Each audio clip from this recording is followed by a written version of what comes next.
வணக்கங்க. இன்றைக்கி நம்ம மைசூர் பருப்பும் பரங்கிக்காயும் போட்டு எப்படி ஒரு கூட்டு சமைக்கிறதுன்னு பார்க்கலாம். இதே ரெசிபியை இங்கிலீஷில் பார்க்கணுன்னா மேலே இருக்க லிங்கை கிளிக் பண்ணுங்கள். இந்த கூட்டு சமைக்கிறதுக்கு தேவையான பொருட்கள் இது தாங்க. இன்ஸ்டன்ட் பாட்டை சாட்டே மோடில் ஆன் பண்ணிக்கோங்க.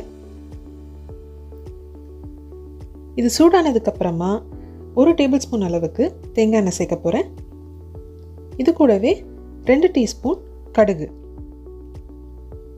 கடுகு நல்லா பொரிய ஆரம்பித்ததுக்கப்புறமா வெங்காயம், பச்சை மிளகா, இஞ்சி, பூண்டு இது எல்லாத்தையும் பொடியாக வெட்டி வச்சுருக்கேன். இதையும் சேர்த்துக்கிறேன். நல்லா வதக்கி விட்டுட்டு இது கூட தேவையான அளவுக்கு உப்பு சேர்த்துக்கோங்க.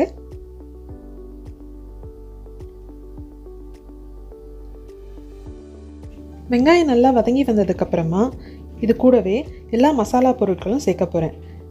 மிளகுத்தூள், மஞ்சத்தூள், கரம் மசாலா, தேவைப்பட்ட மிளகாய்த்தூள். இது எல்லாத்தையும் கொஞ்சமாக வதக்கி விட்டுக்கோங்க. அடுத்ததாக இது கூடவே 2 தக்காளி சேர்க்க போகிறேன். தக்காளி சேர்த்து 1 நிமிஷம் வதங்கினதுக்கப்புறமா ஒரு 1/4 கப் அளவுக்கு தண்ணி சேர்க்க போகிறேன். இது கூட இப்படி தண்ணி சேர்க்கறதுனால நம்ம சேர்த்துருக்க மசாலாலாம் கருகாமல் இருக்கும். இதை ஒரு 2 நிமிஷம் வதங்க விடுங்க. தக்காளி நல்லா மென்மையானதுக்கப்புறமா பரங்கிக்காயை சேர்த்துக்கலாம்.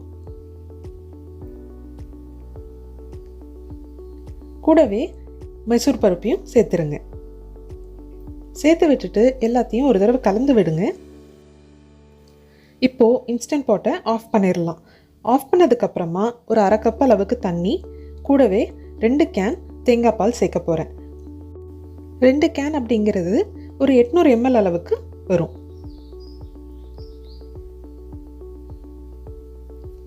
தேங்காய் பால் சேர்த்ததுக்கப்புறமா நல்லா கலந்து விட்டுருங்க.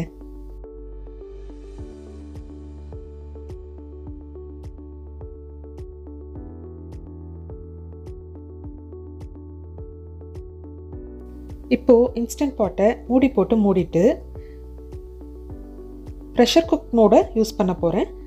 இதில் ஹை ப்ரெஷரில் ஒரு 4 நிமிஷம் வேக விட போகிறேன். 4 நிமிஷம் முடிஞ்சதுக்கப்புறமா இன்ஸ்டன்ட் பாட்டை ஆஃப் பண்ணிடுங்க. ஆஃப் பண்ணிவிட்டு ப்ரெஷரை ரிலீஸ் பண்ணிடுங்க. இந்த ப்ரெஷர் பின் கீழே விழுந்ததுக்கப்புறமா இன்ஸ்டன்ட் பாட் மூடியை திறந்துடலாம். திறந்து விட்டதுக்கப்புறம் நல்லா கலந்து விட்டுருங்க. இப்போ அடுத்ததாக இது கூடவே ஒரு 1/2 டேபிள் ஸ்பூன் அளவுக்கு லெமன் ஜூஸ் சேர்க்க போகிறேன். அடுத்ததாக இது கூடவே ஒரு பெரிய கட்டு பசலைக்கீரை சேர்க்க போகிறேன்.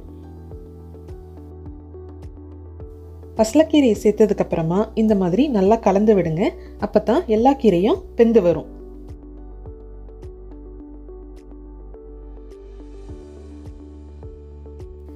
இந்த மாதிரி நல்லா கலந்து விட்டிங்கன்னா பசலைக்கீரை இந்த சூடுலேயே வெந்துடும்.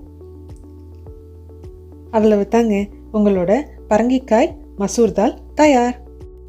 இதை சப்பாத்தி இல்லை சாதம் இல்லைன்னா புலாவ் கூட சேர்த்து சாப்பிடுங்க.